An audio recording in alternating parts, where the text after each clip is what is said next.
Hi, I'm Tom from Takamine, and today I'm going to show you how to restring your steel string Takamine guitar. These are the tools you're going to need today to do this. Here we've got some side cutters, regular side cutters. Obviously, string winder is a big plus. You're going to want some guitar polish, some guitar fingerboard oil. I like to have this Scotch pad, which is an ultra-fine white 3M pad to use to clean the fingerboard, and then a cloth for cleaning the guitar, and a little rag to put fingerboard oil on the fingerboard. So obviously the first thing we got to do to restring it is take off the old strings. So let's start with that. Got to take a string winder and just start going for it. Some people say it's bad to take the strings all off of a guitar at one time. I don't find that to be an issue because you're really only going to take the strings off, a few minutes here. So it's not like it's going to lose tension and change shape or anything like that. What you don't want to do is take the strings off and leave them off for a couple months, for instance, or, that sort of thing. Then we'll go back to the bridge pin side of things here. And I like to push all the strings down in a little bit because then it allows you to have a little bit easier access with the pins, which should just pop right out. And now we just remove all the strings here. And then I like to put these aside for recycling. So now that the strings are off the guitar, it's the perfect time for you to clean the stuff that the strings are usually above and make a mess with. So I like to spray a little polish on, take a nice microfiber cloth, and just start wiping away and cleaning up the guitar while the strings are off it.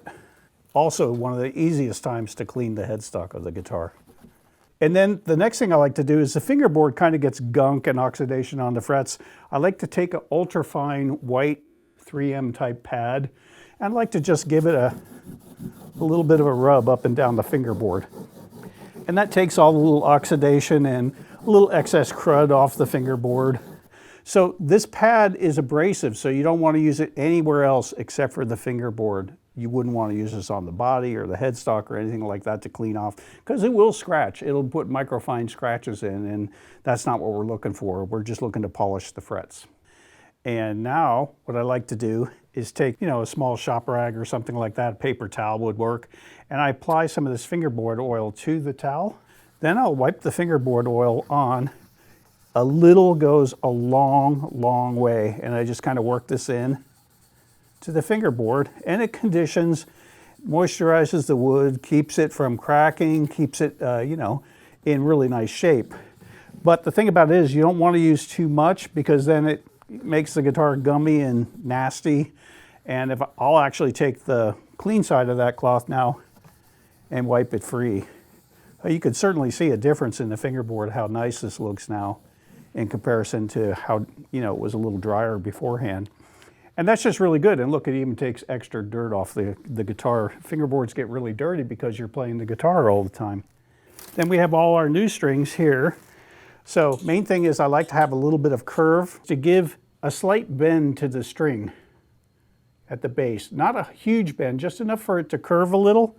And I'm going to put that in the low E string hole. You notice there's a slot on the bridge pin. Slot goes towards the front of the guitar, and you just slide it down in. And then you can kind of see the bridge pin can move in and out without the string moving. That's because it's actually doing its job already. But we just want to push it down all the way.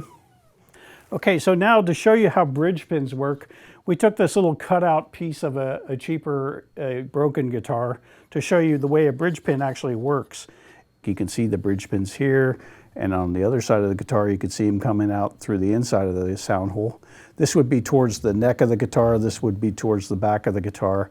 If we were to take a string, I like to bend the string, like I say, a little bit beforehand, so that when it goes in through the hole, it kind of bends forward. See what I'm saying? Then we take a bridge pin with a slot forward, and you can actually see that it just sits in there, holds it, then when you pull the string up, it kind of just locks up against the top of the guitar. You don't need to mash the bridge pin down because it's holding it just fine right there. Then it slides right over the bridge of the guitar, the saddle. Go for my A string, same deal. Just repeat as necessary.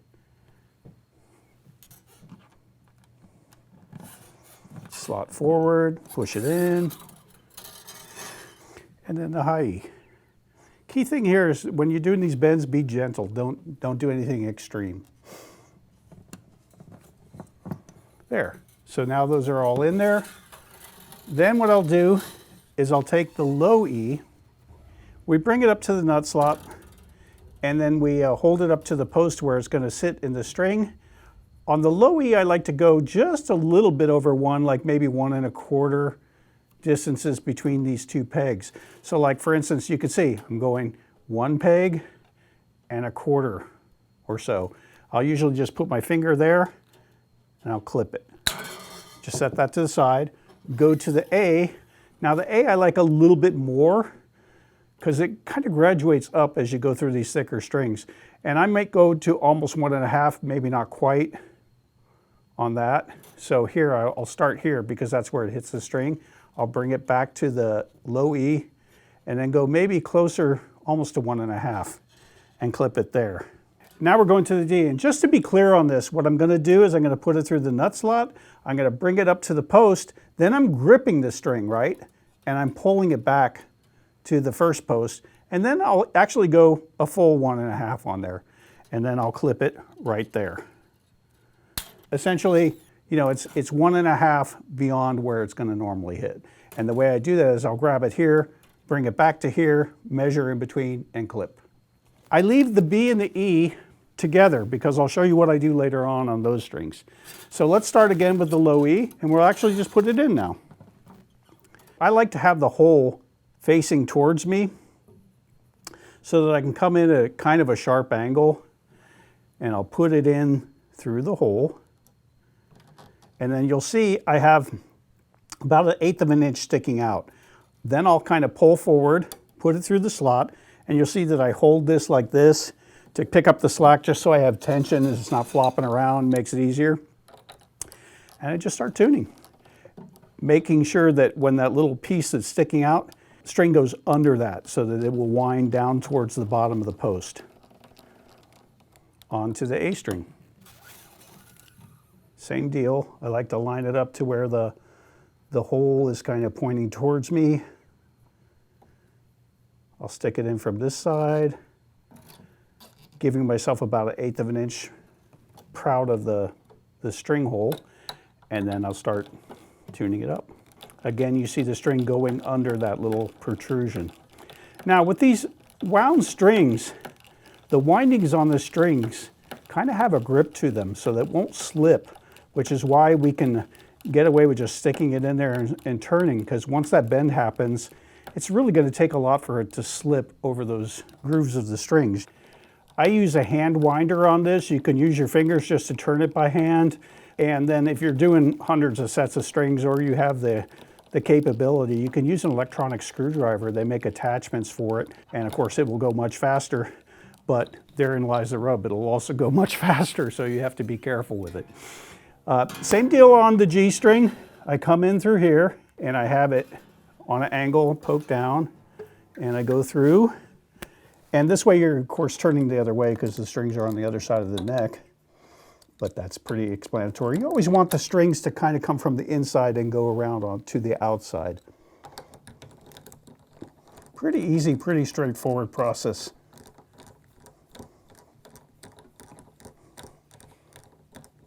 So now we get to the plain strings. Plain strings don't have that grip. They don't have that friction to them. So I like to do something when I'm putting the plain strings in where I'll come in from that same angle, and then I'm going to pull this through to where there's very little slack, really. I'm going to come around the other way on the string. So you can kind of see I've come through. I'm coming around the post like this. I'm going to go under the string, and then I'm going to pull forward. And what that does is as you start to tune the string up, that string will come around and just lock right down on the string that came under. And it will make it to where it won't slip at all. And same deal on the E, no different there. Just come right in, come around underneath, and then pull forward. Pretty straightforward, very simple, not too hard. Some people say that tuning a slot headstock is harder than tuning a standard headstock. I think it's pretty easy, especially if you know what's going on. So it's the same procedure. You end up going one post and then about a half post, clipping it. Then you find the hole. I usually like to have the hole about there, straight up and down. Push it to where there's just a little bit of extension on the other side. Start tuning, bend it, do my little strain relief there, and then start just tuning up. So right now what I'm going to do is I'm just going to tune it up to pitch roughly. So now that I've got it in kind of a more or less at tension, I want to actually grab the strings, and I'm grabbing them like this. I'm pushing with my thumbs, not hard, just gently, just as if you were bending a string on the guitar. And I like to go through all the way up and down the fingerboard and towards the bridge, and you'll see that that's way out now. And I'll do that for every string.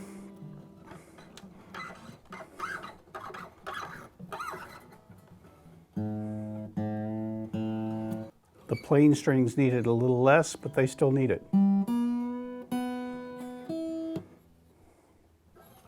You definitely want to do this gently and not with a lot of tension. You could break the string. And there you have it. You're ready for fine tuning and ready to play. Thanks for watching. I hope you learned a little about restringing your Takamine steel string acoustic. And if you want more information about Takamine guitars, please go to esptakamine.com.